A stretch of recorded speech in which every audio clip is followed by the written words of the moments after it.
breaking news. You ready, Rev? I didn't even tell you this because I wanted to wait until Scott got in here because I just think it's fair that I share this with you, he, and the audience all at once. Okay. I was on the phone last night with Trump, and I was on a conference call.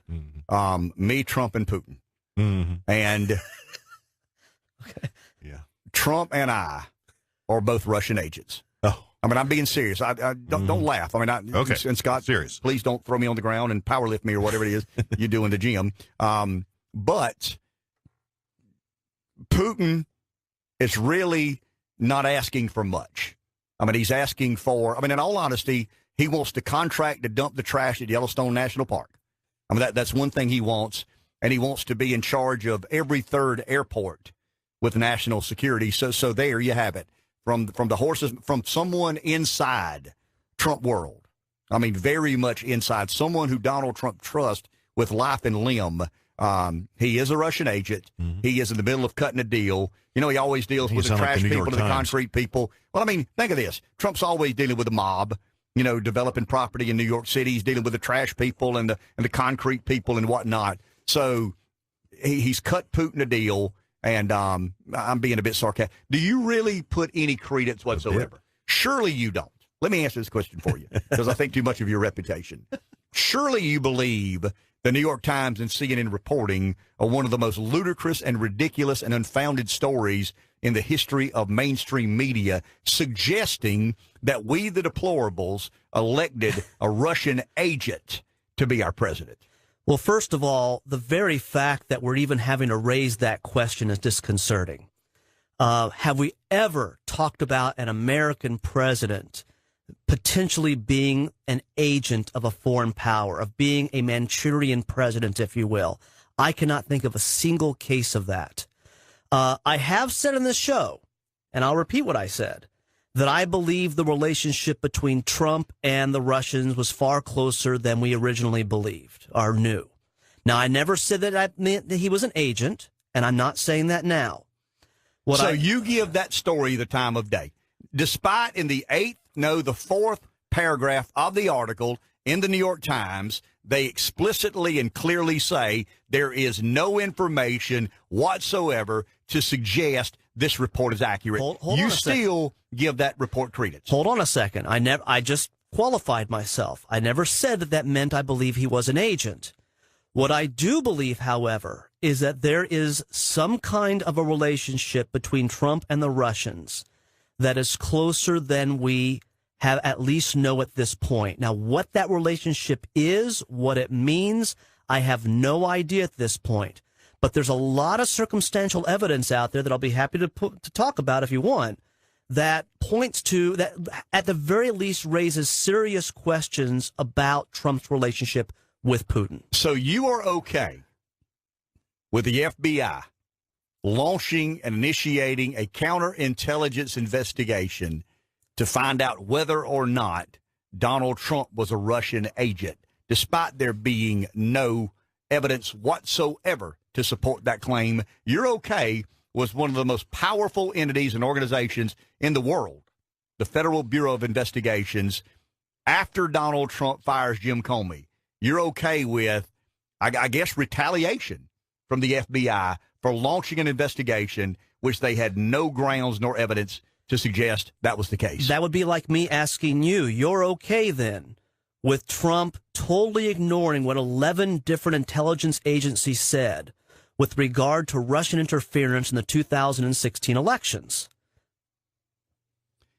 Scott, there's a difference in having a debate on the reactions or actions of a president in relation to what a cabinet member said, what a security report read, how it was interpreted, and suggesting that an American president is a Russian agent.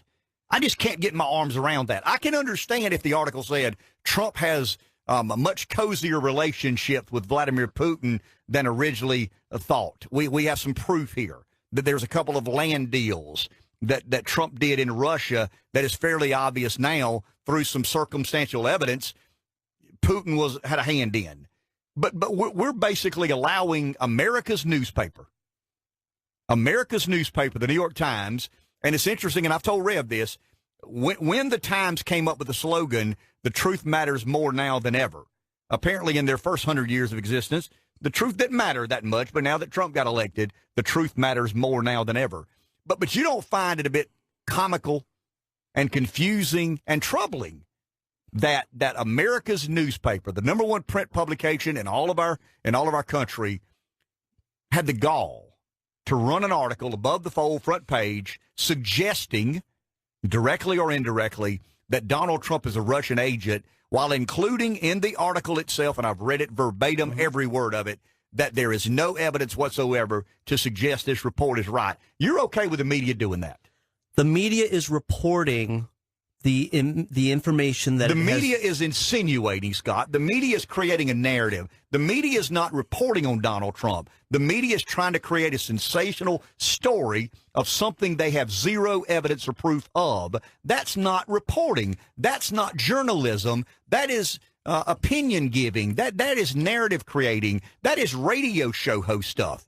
That's not what belongs above the fold on the front page of a newspaper that some of America, a small percentage of America, still trust to be a newspaper of record. Well, hold on a second. I think if we were talking about President Clinton, I think that the coming from the right, the discussion would be totally different. But there is, at the very least, troubling things. Okay, we can accept that. I'm sorry. I think I should be able to point to some of that. Aside from Trump's comment about the 11 different intelligence agencies, the fact that he did take these interpreters' notes, and we have no record, therefore, of any of those meetings whatsoever between Putin and what happened with and Trump.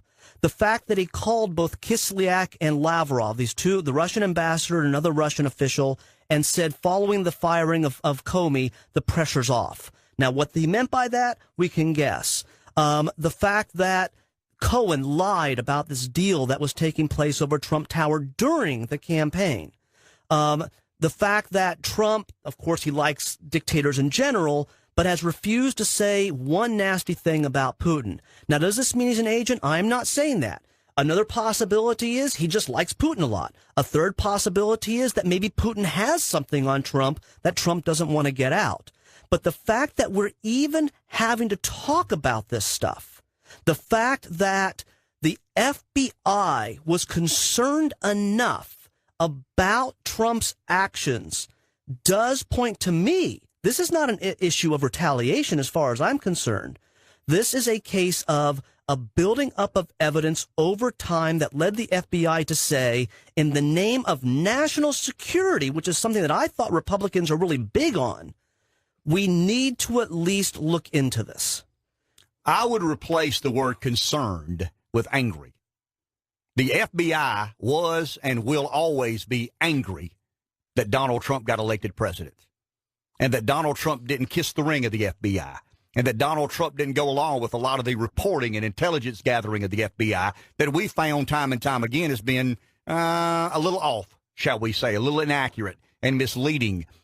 If I'm Donald Trump, I embrace this because I think it shows clearly exactly what a lot of people in America believe, and that is the ruling class, the elites, the permanent class, the deep state, whatever descriptive word you want to insert there, they're exactly who Donald Trump said they were. And if you send somebody as an American president that the FBI doesn't approve of, that the CIA doesn't approve of, that the New York Times doesn't approve of, that the Washington Post doesn't approve of, we're going to do anything within our power, whether it's right, wrong, accurate, inaccurate, of integrity or lacking integrity. We're going to do anything in our power to show you that you don't ever do that again. We're going to make life so miserable. And as part of making life miserable for Donald Trump, we're going to concoct this notion that maybe he's a Russian agent. Scott, surely you don't believe, and I get that some people don't like Trump. Do you believe Donald Trump would put the interests of Vladimir Putin and the Russian government ahead of the American people? That's a simple question. And I can answer emphatically, hell no, I don't believe Donald Trump for a single second would ever place the interests of a Russian government over what's good for America. And that's what the Time was insinuating. And that is the concocted, troubling investigation that the FBI launched. I'll give you last word. Richard Nixon engaged in obstruction of justice.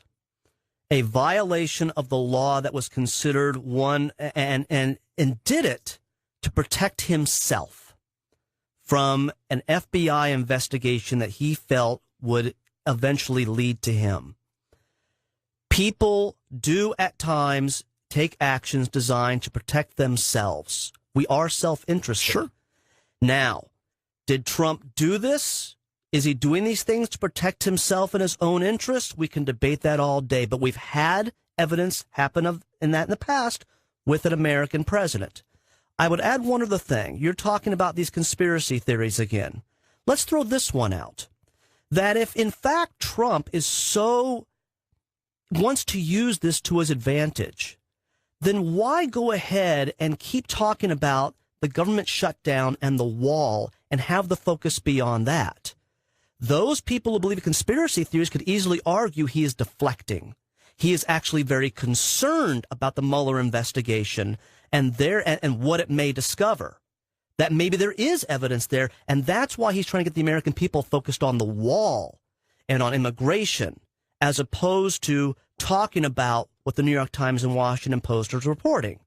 So if we want to talk about conspiracy theories where only the smallest amount of evidence is needed to be able to justify that theory, why don't we do that one? Why is he talking about walls and immigration and not about Mueller in this case? I'll say this, and I respect your opinion and judgment. You know I do. I'll say this. America has an opioid epidemic. It's a big problem. It is an epidemic that is changing the face of America. It's affecting lives all over this country.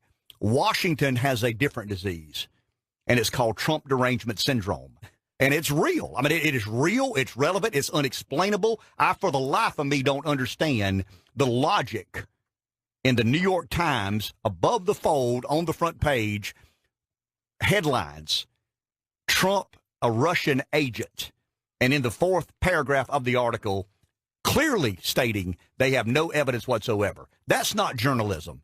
That's no different than what I do here. And I've never professed to be of integrity and of journalistic value. I'm an opinion giver, and the world of Washington, the world of elitism, the world of the status quo, the world of the bureaucracy that is our federal government, it has a sickness, and it ain't opioid epidemic. It is Trump derangement syndrome. They have lost their friggin' minds in relation to rational thought and pragmatic reasoning. And if I can respond to that, if we were talking about Hillary Clinton here, I bet you the people on the right saying, darn right, look what happened at Benghazi. She's a liar. She's a cheat. She doesn't care about America or American values, let alone American lives.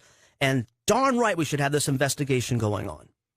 Appreciate you. Thank you. Take a break. Back in a minute. QAT is our sponsor. Team QAT, the website. Good morning, PD Live 95.